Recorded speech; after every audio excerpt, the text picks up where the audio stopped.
হরিয়ানায় সাবির মল্লিককে যেভাবে মারা হয়েছে, এটা কোনো মানুষের দ্বারা এই কাজ হতে পারে না। পশুরাও এইভাবে কাজ মানে এইভাবে মারে বলে আমার জানা নেই। এবং 24 পরগনা বাসন্তী এলাকার ছেলে, যে ছেলেটা রুজির জন্য মা বাপ ছেলে মেয়ে বউ বাল বাচ্চাকে ছেড়ে দিয়ে রুজির জন্য সে হরিয়ানায় সে ব্যবসার জন্য দৌড়েছে। কয়েকটা কাপুরুষের বাচ্চা, বেজারদ বাচ্চা, ওদের জন্মের ঠিক নেই, হয়তো খবর নিয়ে দেখা যাবে। ওদের যদি জন্মের ঠিক থাকতো, রক্ত দোষ না থাকতো, ওদের রক্ত দোষ আছে, যার জন্য ওরা ওইভাবেই সাবির মল্লিককে মারধর করেছে। সবচেয়ে বড় জিনিস, সাবির মল্লিককে যখন ওরা মারে, 4-5 জন মিলে মেরেছে।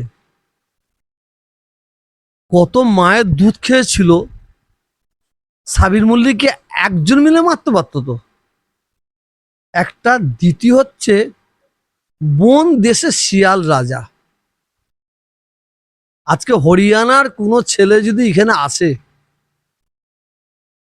একটা নয় 10টাকে বাংলার বাঙালিরা পিটিয়ে পিটিয়ে মেরে ফেলতে পারে, এ ক্ষমতা আমাদের আছে।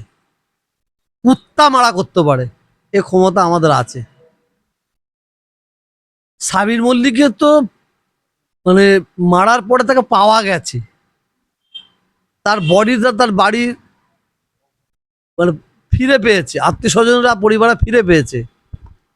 হরিয়ানার 8-10টা ছেলেকে 20টা ছেলেকে এরকম বাঙালিরা যদি আমরা মনে করি কুত্তা মারা করবো, এত মারা মারবো খুঁজে পাওয়া যাবে না, এত মারা মারবো খুঁজে পাওয়া যাবে মানে বডি পাবে না।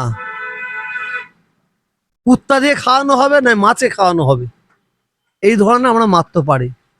কিন্তু আমরা এই ধরনের কাজ করতে পারি না, যেহেতু আমাদের শরীরে মানুষের চামড়া আছে, শুয়োরের চামড়া নেই, বাঁদরের চামড়া নেই, যার জন্য আমরা এই কাজ করতে পারি না। সবচেয়ে বড় কথা হচ্ছে, আমরা ভারতবাসী, আমরা ভারতের আইনকে সম্মান দিই, আমরা সংবিধানকে সম্মান দিই। এই ধরনের কাজ জীবনে করিনি, করছি না, করতেও পারি না। ওই জন্যই তো বাংলায় আছে। ভারতবর্ষের যত রাজ্য আছে, মানে হিন্দু মুসলমান শিখ ইসাইর ঐক্য, একতা, ভ্রাতৃত্ব, ভালোবাসার রাজ্য 1 নম্বরে, ওই জন্যই তো বাংলা আছে। বাংলায় কিছু কিছু ঘটনা ঘটেছে,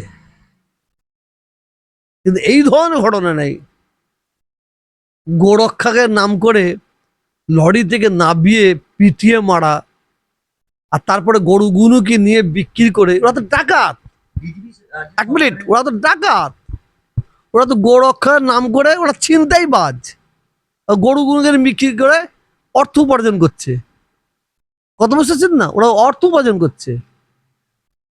শুধু আসিফাকে যেভাবে মারলো, আখলাককে যেভাবে মারলো, তাবরেজ আনসারকে যেভাবে মারলো, মণিপুরে কি অত্যাচার করেছে বলুন তো, কি অত্যাচার করেছে বিজেপি শাসিত রাজ্য।